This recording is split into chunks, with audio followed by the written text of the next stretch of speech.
How many different types of words do you know?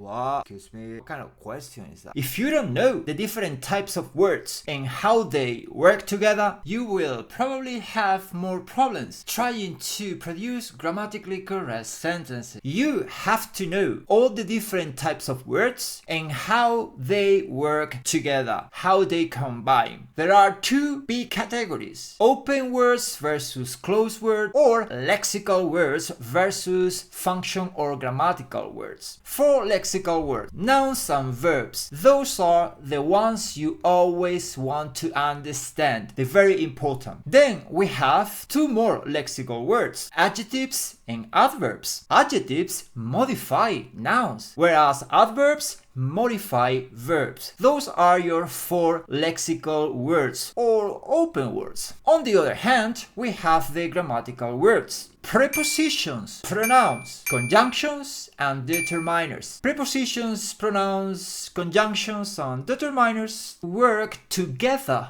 with the open or the lexical words. Prepositions, they work with nouns. They also work with adjectives, and they also work with verbs. A preposition and a noun gives us a prepositional phrase. Prepositions can go after adjectives, and they can also go after verbs, and they give us prepositional verbs. Determiners, they determine something about nouns. So determiners work with nouns, and you got different types of determiners. You got articles, you got quantifiers. Articles, you have the and.